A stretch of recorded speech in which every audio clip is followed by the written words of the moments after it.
Good morning and hello from our RV this morning. I believe this is number 5 in our Together with God sessions. This morning I'd like to share with you something of great importance. As matriarchs and patriarchs of our families, and this is for the older people, actually for everybody, but this message in particular is for the matriarchs and patriarchs of our families. I'm going to relate to you a small story.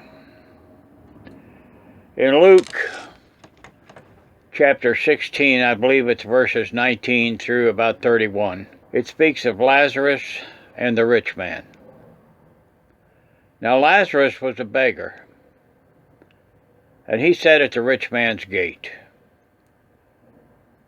begging for alms, for money, for food, in order to live.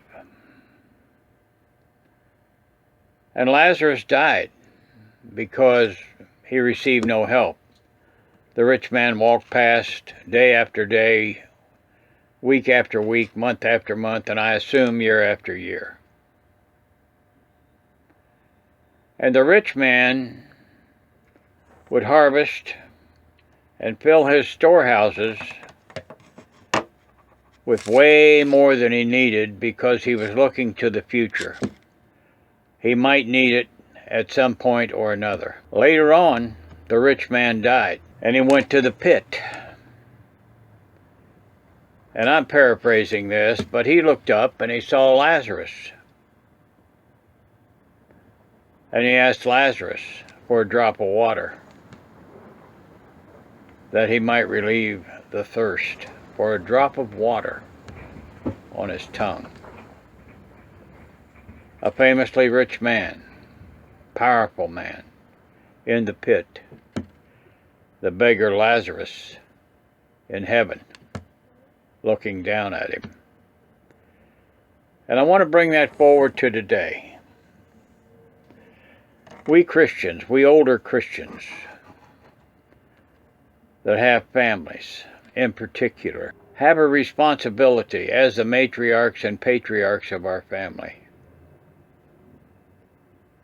to share what we know with our children and our grandchildren and our great-grandchildren and other family members. But I'm speaking now of the immediate family. We have that responsibility to share with them what we know and to give them the opportunity to choose for themselves whether they will follow Christ or not follow Christ. All Christians and most all people that believe in God, whether they're a Christian or not, know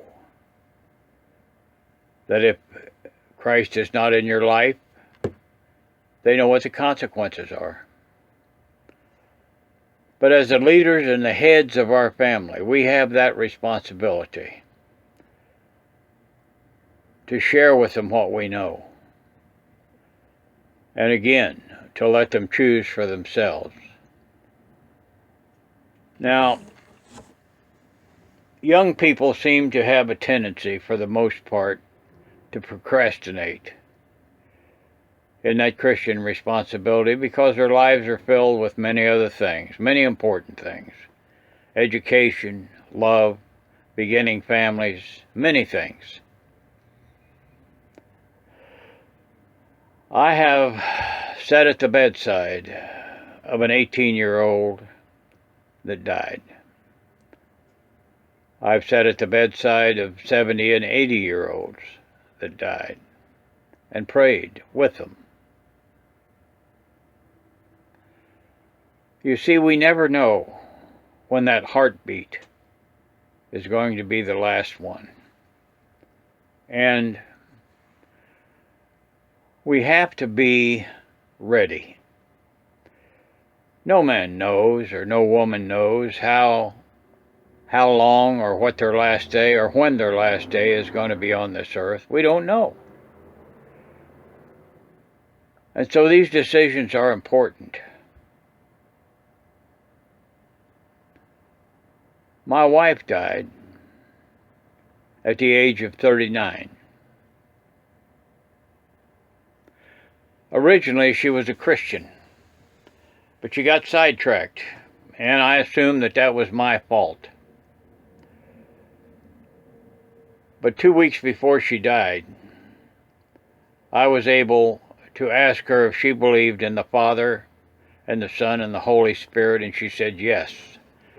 And I baptized her once again into the family of God. My daughter died at the age of 39, and she was a Christian, so there's no doubt in my mind where they are.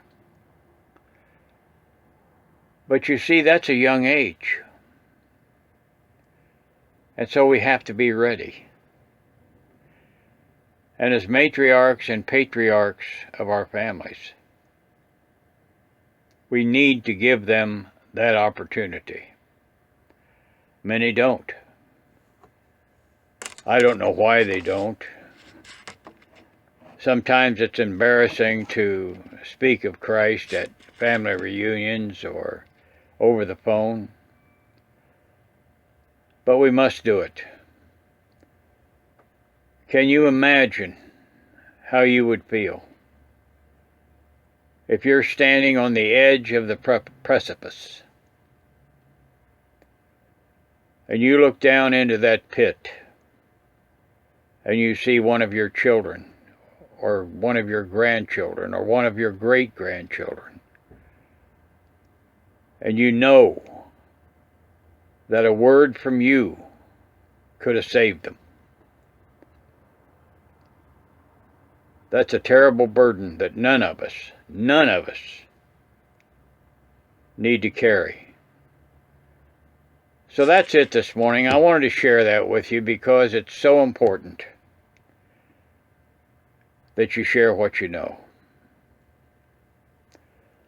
You don't have to be an ordained pastor or an ordained anything to share what you know, because when you sow those seeds, very often they'll land on fertile ground. And at some point, young people in particular will remember what you said, what you shared, how you lived your life, who you were. That's the kind of legacy that we want to leave. Not a legacy of money or material things, but a legacy of love and help and teaching. So that's it.